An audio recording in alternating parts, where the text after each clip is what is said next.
iPhone 16 Pro. Hello, Apple Intelligence. Where do I sign up? I must buy the new iPhone because it's got the new Apple Intelligence coming this fall. Maybe I'll hit pause on that one and not hit the buy button right now. Hello, my name is Pete Johns. This is the Studio Live Today podcast. And on this week's show, we're going shopping. Or more specifically, I'm going to share with you my 10 top tips for buying Apple gear. If you're going to part with your hard-earned money for a new iPad, iPhone, or Mac, or any Apple accessories, there's a few things you need to know, and that's what we'll be covering in this video, including not buying things based on things that might happen in the future. That might just be one of the tips. But the first tip we're going to dive into here is tip number 1, which is check out my gear guide at studiolivetoday.com/gear. Yes, shameless self-promotion, but I have handpicked and curated all of the gear that I use, from the Macs and the iPads and the iPhones I use in the studio, to audio interfaces, to cameras, to MIDI keyboards. It is all there, and you can get it at studiolivetoday.com/gear. Whether you're shopping on eBay or Thomann or Sweetwater or Amazon, there are affiliate links there. And if you do make a purchase, they will break off a chunk and send it to me. We're going to be hanging out, for those here on the video version, we're going to be hanging out on the apple.com website, just looking at shiny things and coveting them as we go through this week's podcast. On the audio version, maybe you can open up apple.com in a separate browser and just start thinking about all those shiny things that you want to add to your collection and spend thousands of dollars on. So let's start with a topic that I've covered a lot. I've talked with my mate Patrick over at the GarageBand Guide on countless occasions about this one, and that is, if you're getting into creating, let's be honest, that's what this channel is all about, creating, recording, and releasing music. Do you use a Mac or do you use an iPad? Now, I have different thoughts on this. I'm very much an iPad guy. This channel is built around the iPad, and my very first videos were about creating, recording, and releasing using your iPhone and your iPad, using Music Memos and GarageBand, and more recently things like Logic Pro for iPad. So I've got a bit of a bias towards iPad. But a lot of folks are more comfortable with a mouse and keyboard, more comfortable with a Mac, and there's absolutely nothing wrong with that. The iPad, the benefits there of going with the iPad is portability. Very small, it's very portable. You can have it with you wherever you go. It's easy to just throw in your bag and take with you. You can move things easily between different iOS devices. If you're using GarageBand, you can throw it between your phone and your iPad, and you can create on the go a lot easier. The challenges with the iPad is connectivity. You're going to be living the dongle life. You're going to have to hook things up to your iPad because you don't have a lot in the way of ports. In fact, even the biggest and best iPads, they only got the one port. You're going to have one USB-C port on all of your newer iPads, or a Thunderbolt port on your iPad Pro, which means if you want to hook up microphones and audio interfaces and the like, you're going to be plugging in adapters and dongles. So the Mac, it provides you some great options. And as I've continued with this channel and continued creating things, I talk more about Apple Mac as well, because I've bought my first Mac, the Mac Mini, which I bought the absolute cheapest Mac Mini, which right now you can buy a very similar version, in fact, a better version for $599 if you buy the absolute base Mac. I don't recommend buying the absolute base Mac. We'll talk about why in a moment, but you might want to upgrade a couple of things on that one. But yeah, buying a new Mac for $500 or $600, pretty good deal. And obviously, there's Mac Minis and Mac Studios, but there's also MacBooks. Have you heard of those? MacBook and MacBook Air and MacBook Pro. So you do have a laptop version if you're looking for something somewhere in between. Maybe you want the portability of an iPad, but the flexibility and adaptability and, ports of a Mac or a real, quote unquote, real computer. The thing is, it's going to be different strokes for different folks, and that's going to be a bit of a theme in this week's show, because not everything is going to be the same for everyone. Some people swear by their iPads and they'll never use a Mac, and they're very, very happy. And other people think that the idea of using a touchscreen to do creative work and to record music is ridiculous. So most of us sit somewhere in between, where it's like, you do you, boo. But if you'd like to learn again about the Mac versus the iPad, check out some of the videos. Just search Pete Johns, Mac, iPad, and you'll get a whole bunch of information there. Number 3, we opened with this and I wanted to reiterate it. Don't buy a device based on future promised features. So if there is a thing on a device that is not there right now, don't buy the device yet. There's no rush. You don't have to rush out there and buy new devices.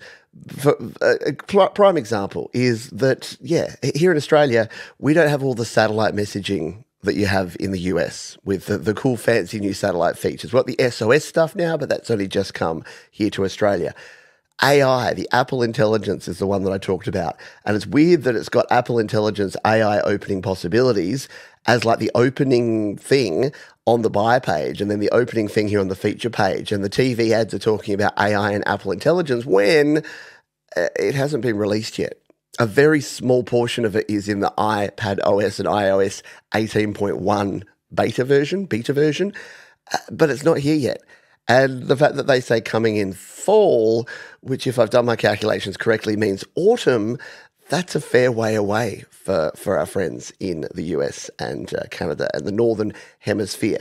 So does that mean that you shouldn't buy yourself a new phone or a new iPad or a new Mac that can run the AI stuff in the future? No, that's absolutely not the case. You can still do that. If you're looking for an upgrade, of course, you want to future-proof yourself. You don't want to buy something now that when the new hotness comes out, you won't have an ability to run it. So yes, the iPhone 15 Pro or 16 or 16 Pro is the base model that's going to be able to run these. And pretty much anything with an M processor will run your Apple Intelligence. But the important thing here is don't buy things based on promised features or what might happen, the maybe that's coming in the future. Buy it based on what you need now and what you're doing now. Speaking of buying things and buying what you need now, do you need to buy new or can you buy refurbished? Well, yeah, you can absolutely buy either. So if you go to the Apple website, they'll take you through and they'll show you all the new shiny things that you can buy. But there's other ways, and we'll talk financing a little bit later because Apple gear is not cheap and you may want to explore some financing options. But basically, the difference between buying something new and something refurbished is exactly what it sounds like. When you buy something new, it's fresh, it's shiny, it's in the box. You know that you can 100% trust that no one else has used it and you're good to go. If you buy something used or secondhand, here's the difference. If you go to eBay or if you go to Amazon, Amazon's a little bit different because Amazon usually is refurbished. Let's say you go to Craigslist or eBay or Facebook Marketplace, someone's selling a Mac. They're like, oh, I've got this Mac Mini, this Mac Mini M2, and it's in great condition. Well, you don't really know that, do you? You don't know if they've been storing it in extreme heat or extreme cold. If you buy a Mac laptop, you don't know if that laptop screen has been cracked and repaired by dodgy brothers screen repairs down the road. The same with an iPad or an iPhone. You don't know that hasn't had a third-party battery replacement or there's something wrong that you'll only find out later down the track. So I don't say that to scare you and say you cannot buy anything secondhand. But when you're buying secondhand or refurbished gear, consider the source. And the safest way to go is directly through Apple. Apple in their store online have a whole bunch of refurbished options that you can choose from. So when you dive in, you can look at all the new stuff, but you can then go in and find out what's on offer. And the good thing is that genuine Apple refurbished stuff still comes with a warranty. They'll still support you. They know the serial numbers that they've sold you because you've bought directly from them, and you don't have to worry so much if you go through Apple. If you go through someone like Amazon and they're refurbished, or even eBay and you find something refurbished, they're pretty good too. Because, yeah, if you're buying through someone reputable, especially if you use something like PayPal or even a credit card to buy it, there's things you can do. PayPal has buyer protection. So if you buy a new Mac and instead of a nice new Mac Mini, it's just a brick in a box, then you've actually got some recourse there. You can actually put in a complaint if it's through someone. If it's Facebook Marketplace and the bloke's screaming away in his Trans Am and you're left with your brick, not so much in luck. So consider, if you're going to buy secondhand or refurbished, it's a great way to do it. I know many people who have got amazing deals buying secondhand and refurbished Macs, iPads, and iPhones. Just think about where you're buying them from. All right, quick drink for those watching the video version. Could edit that out, probably won't. Let's talk about retailers and who to buy from. We touched on it briefly there, but even when you're buying new, can you say it with me, folks? If it's too good to be true, it probably is. If you're shopping for a brand new iPhone, let's say you want the new iPhone 16 Pro, and you're looking around and you're like, oh, I can buy this from $999 through Apple, and then you go to iPhonescheap.com or probably cheapiPhones.biz or something dodgy, and they're like, brand new Apple iPhone, $499. Do you think that's legit? Do you think you're really going to get a real iPhone 16 that has no problems, that is brand new, that is all good? I don't think so. I think you're probably getting something that is a counterfeit or something that has had something very bad happen to it. I don't think you're getting the real deal. So it's the whole thing. It's buyer beware. It's if it seems too good to be true, it probably is. And I know I love a bargain as much as the next person. I've told the story before, but I like to buy very particular guitar strings. And one time I found some online. I'm like, wow, I can get like 3 sets of these for the same price as I usually get one. Why that wasn't an instant warning to me and I didn't go running screaming, I have no idea. But yeah, if it's too good to be true, it probably is. So if you see those deals, look, if it's 10% off at Best Buy, it's probably okay. If it's 50% off at Dodgy Brothers, Phones R Us, then it's probably not. So don't go looking for the cheapest. You'll regret it. So think about which retailer you buy from. Like I say, I have relationships, full disclosure, with eBay, Thomann, Sweetwater, and Amazon. Obviously, buying phones and iPads and Macs, you're going to do that through sort of eBay or Amazon. And the reason that I recommend those two places, you can have your own opinions and views about them, is that they both offer really good return policies. So if something goes wrong, you can log a ticket and you can return it. And they're pretty reputable. So they generally, look, you can always find things where it doesn't quite work out. But 99% of the time when I've bought something from Amazon or eBay, it's been the genuine article. And the 1% of time where it hasn't been, I've just logged a ticket straight away and it's all been fixed. No harm, no foul. At least no harm to me, which is the important thing. I'm the important thing, right? Let's talk about if you plan to throw your phones or your iPads or your MacBooks around, drop them in the toilet, send them for a swim, leave them behind to get scratched up, let a toddler use them, well, then you might want to check out something called Apple Care. When you buy something, you can actually use Apple Care. And if you go and you search Apple Care, you can check it out on the Apple website. Service and support from the people you know who know your Apple products best. So yeah, regardless of what sort of Apple device you're buying, you may want to consider Apple Care. Now, do you need it? No. What don't I have Apple Care on? My Mac Mini and my Mac Studio. What do I have Apple Care on? My iPad and my iPhone. Why? Because they have screens that if you crack will cost you hundreds, if not thousands of dollars to replace or to fix. And yes, you get a warranty, and yes, Apple are pretty good at fixing things, but just having that extra peace of mind that you've got Apple Care there can really help. What else do I put Apple Care on? Pretty much anything that I hand to my children. Because, yeah, let's be honest, kids don't take as good a care of devices as I do. That's more about me than them. I'm a little bit, what's a nice word for anal? Pedantic, let's say, about my gear and about protecting it. So, yeah, having the backing of Apple Care. Now, look, different costs for different devices. So for a Mac, you're looking at $99 for 3 years. For an iPad, $69 for 2 years. And for a phone, $79 for 2 years. Now, that changes and varies based on the phone, based on the Mac, based on the iPad, based on where you live in the world. But you're looking at a small amount. So you're looking at, 10%, usually less than of the value of the item over 2 or 3 years for that little bit of peace of mind. And I know if you're smart, and I know you are, you've probably been trained over time to never accept an extended warranty. And you might be thinking, Pete, how is this different from when I go to Best Buy or in Australia, I go to the Good Guys and they're like, would you like to buy the extended warranty? And then you read the details and it's basically no different to the manufacturer's warranty. It's basically, it's very little more than what you get covered by statutory legal requirements. So that's why I don't go for extended warranties. Extended warranty, how can I lose? But Apple Care is a bit different because Apple Care means that, yeah, if you drop it, you crack it, You walk into an Apple store, you hand it to them, they look at it, they go, "You're on Apple Care," and they take it out the back and fix it, or they're like, "Nah, can't fix this," and they hand you a refurb and you walk out. It really is as simple as that. So it's not going to be for everyone, but if you're the sort of person that's a bit of a butterfingers, maybe you like living on the edge and not putting a case on your phone. Where's my no case people at? Yeah, no thanks. Yeah, you might want to consider Apple Care because it is a good option. You can also get the same sort of insurance type stuff through your phone carriers. Maybe your home and contents insurance covers it.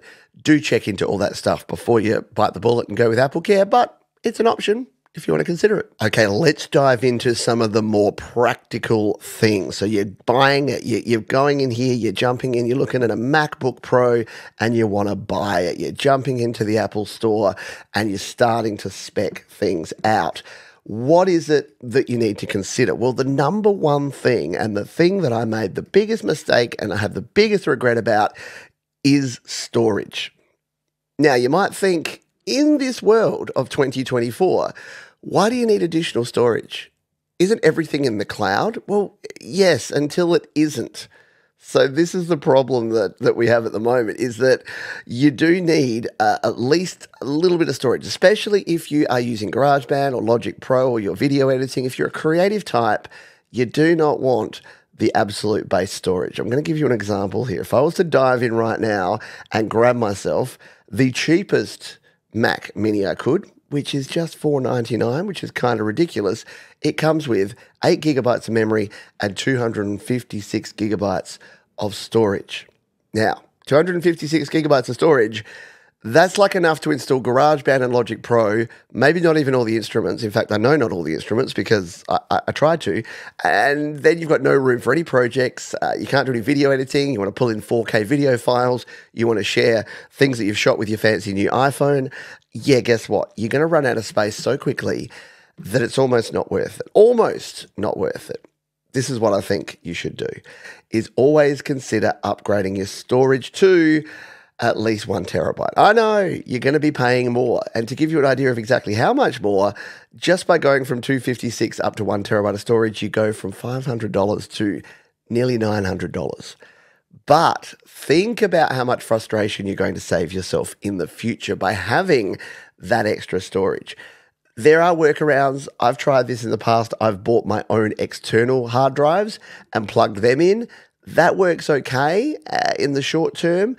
But it's just frustrating because you're doing this dance where yes, I'm from South Australia, I say dance, darling, where you're actually sending data to and from your drive and your hard drive, your internal drive, and your external storage drive. And it is just a hassle that not many people need.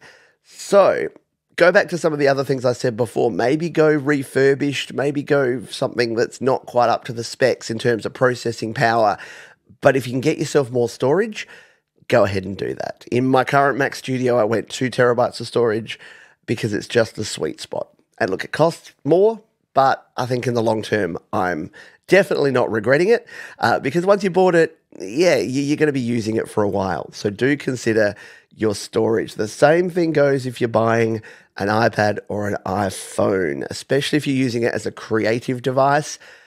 Look, I know that iPads come in 32 gigabyte and 64 gigabyte models. I just basically assume they don't because it is just not enough. As a creator, you're going to fill up that space. Even if you're only doing audio and not video, you are going to fill up that amount of space so quickly that you'll regret it. You'll want more storage. So I recommend starting at 128 gigabytes of storage. Whether you're buying an iPad mini, an iPad Pro, or an iPad Air, starting at least that 128 and preferably 256, 512 or 1 terabyte. Really, because even in mobile these days, yeah, you need that additional storage. You will not regret it, but I can promise you, if you get too little and you're doing the dance where you can't do all the things you need to do, a new iOS update comes in and it's 6 gigabytes, you don't have enough storage to install the latest update, yeah, that's a problem. So do consider that. And again, I would go with a lower processor. If I could go an iPad Air with 1 terabyte or an iPad Pro with 256 gigs of storage, I'd definitely be going the larger amount of storage every day and twice on Sunday. Speaking of Sunday, memory. I remember Sunday. So the other thing you need to consider is how much memory or RAM, random access memory, you want in your devices. Now, if you're shopping for iPhones and iPads, memory doesn't really come into it very much because there's not really any choices. Whether you're getting 8 gigabytes of RAM or 4 or 16, it's really dependent on the model that you're getting, and they're usually configured to have enough memory. The only real exception is with things like the iPad Pro, where if you get the 1 terabyte or the 2 terabyte model, you'll actually get 16 gig of memory compared to if you get the 512 or 256 gigabyte models, you'll only get 8 gigabytes of RAM or memory. So do just keep that in mind, that if you want to ensure that you're getting the most powerful iPad, you'll probably want to take the advice from the previous one and spec up the storage so that you've got more memory. From a Mac point of view, the same thing here applies to storage, but almost more important for this. Reason being that with a Mac, so if you're going to spec out, you're going for, say, the iMac this time, just to make things a little bit different, we'll jump in and we'll buy ourselves a brand new iMac. The thing is, if you start at the base models, you're going to get 8 gigabytes of memory. Now, 8 gigabytes of memory is fine. It's fine. I used it on my Mac Mini, and I would rather have 8 gigabytes of RAM and a terabyte than 16 gigabytes of RAM and 256. So if you have to choose one, yeah, you want more storage because 8 gigabytes is enough. But as soon as you start doing things like high-res video, like a whole bunch of audio processing, that 8 gigabytes of memory is going to start struggling. Now, it does get pricey. It's going to add, in this case, $180 to go up to 16, and then another $180 to go up to 24 gigabytes of memory. In my current Mac Studio, I went a little nuts and I got 64 gigabytes. I was between 32 and 64. And I just wanted to future-proof myself because I wanted to make sure that I had something that was going to last me several years. So I went a little more. If your budget doesn't stretch that far, that's absolutely fine. But just keep in mind that you will start feeling the pinch, and especially as things like that Apple Intelligence are added. Because remember, AI, Apple Intelligence, is coming to Mac as well as to iPhone and iPad. So if you want all the good artificial intelligence or Apple Intelligence experience, you will want to make sure that you have a processor and enough memory to actually cope with all of that. Speaking of budgets, I talked briefly before about finance and financing. Now, obviously, well, maybe not obviously, but the easiest and quickest way is to find a retailer that will sell you an Apple product, pay for the full amount of the product, and then enjoy the product. But Apple have their own financing. So for those watching the video versions, every time I click on something, it shows me Apple financing. If we come in here and we search finance, we can see that there's like Apple, there's financing, there's business financing, there's payments and pricing. So you can actually do interest-free terms if you would like to buy your products. So you can pay for your products over time, interest-free, when you choose to check out with Apple Card monthly installments. So yeah, look, there's terms and conditions. So do check out this sort of stuff. It is different in different parts of the world. You can also trade in. So in terms of finance, you can trade in your older gear. What I'll say to you is the reason that I said the simplest way and the easiest way and probably the cheapest way is to just pay up front is that there's 9 times out of 10, there's some sort of there's some sort of hidden cost or reduction in value from doing things like trading in and doing finance. So for trade-ins, it's pretty obvious. But if you have, say, an iPad that Apple are going to offer you $200 as a trade-in, you can probably sell that same iPad on eBay or Facebook Marketplace for $300 or maybe $350. You're not going to get an optimum premium price as a trade-in. The other thing to think about when you're looking at things like financing is that a lot of the financing, whether it's through Apple or through a third party, like if you go into a big box store and you're doing financing through them, they'll charge you. And you might think, well, it says interest free. And then you read the fine print and there's a $3 a month account keeping fee. And there's a $1.95 payment processing fee. And that's every month. So over 12 months, you've paid $5 extra per month. You can basically add $60 to the price of your device. So you never really, when it's interest-free, 0% interest forever, easy payment terms apply within, It doesn't always mean exactly that. There's also the rise of the flexible payment options, the zip pays and all the other pay options where you can split things into, say, 4 installments over 4 months. And you pay 0 fees and it's amazing and it's great. How do these companies stay in business? Well, I'll tell you how they stay in business. They stay in business because people don't pay on time.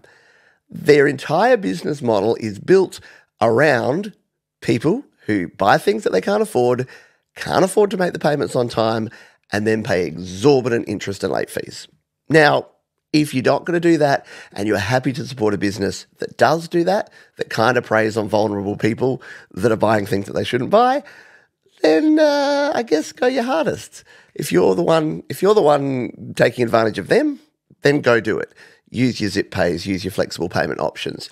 But do keep in mind that the only reason these companies do so well and the only reason that they stay in business is because so many people default on those payments and they charge them a fortune in interest. And if you don't pay them back and you don't pay the interest, they can take the stuff back. They can repossess it. So just keep that in mind. Not for scare tactics, but sometimes the old way is the best way. If you can't afford to buy it now, save up your coin and then buy it when you can.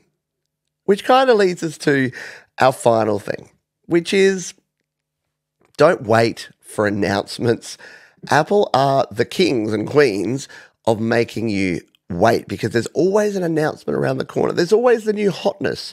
And I'll give you an example. For me personally, I needed a new Mac.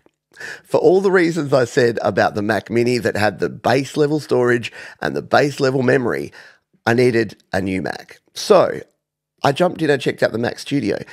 Now, the Mac Studio I bought is an M2 chip. And I bought this at a time when there's M3 chips in the iMac. And there's M4 chips in the iPad. And I just know that I'm going to buy this. And then Apple are going to announce that, guess what? Now there's M4 chips in the Mac Studio. But that's probably not happening. Here we are in October of 2024. The rumors are that's not happening this year. That might not happen till the middle of next year. So this computer that I bought in June of 2024, it's still going to be the best computer it can be for a year. And then if I wait for a year, there's no guarantee it's coming out. And then when it comes out, I've been having to struggle for that year. You're just going to have to accept. I'm very sorry, but you're going to have to accept that sometimes you're going to buy something and then Apple are going to release something better. But here's the thing.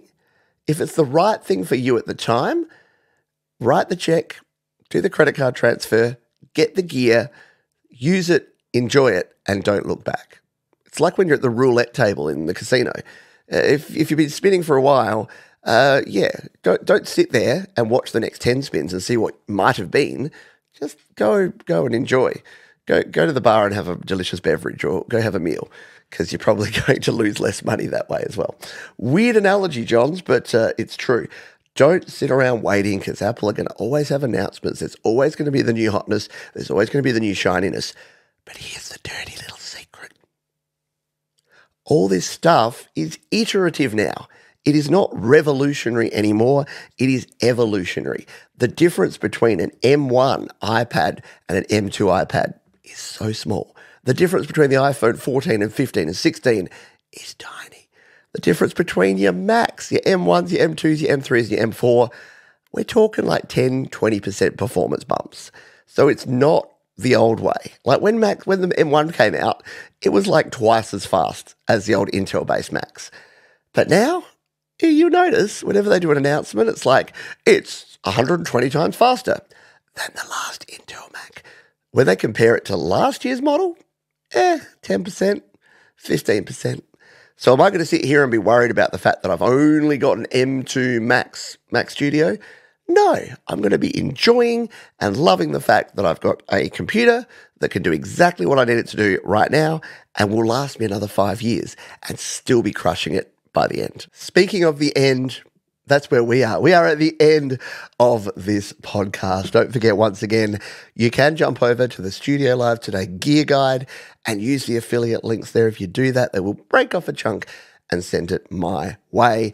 There's links there to Amazon, Sweetwater, eBay, and Thomann with all the gear, including the computers and the iPads that I currently use. So if you want to use what I use, you can jump over there and click the links and check all of that out. If you're on the audio version, I'd love for you to leave a rating, a review, and feel free to hit me up, pete@studiolivetoday.com if you have feedback. If you're on the video version, thumbs up because the sun's up. Feel free to leave a like. You can leave a comment as well. Would love to hear your thoughts on this. I hope this helped you out. I know for some people they will be like, oh, an entire podcast about how to buy. It's like that joke. It's like how to buy Action Comic Man. But here's the thing. For a lot of us, it's a minefield.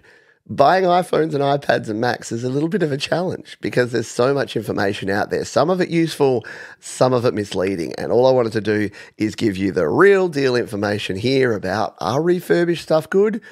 Yes, if you get it through a reputable retailer. Can I buy from anyone? Yes, as long as you got good refund and return policies. Which retailer should I buy from? Not Dodgy Brothers down the road. How much storage and memory should I get? Pretty much as you can afford. Whatever your budget can stretch to, you won't regret it. So I hope you found this one useful. As we say at the end of each and every show around here, be kind to yourself, be kind to each other, be kind to your wallet, and I'll see you next time here on the Studio Live Today podcast.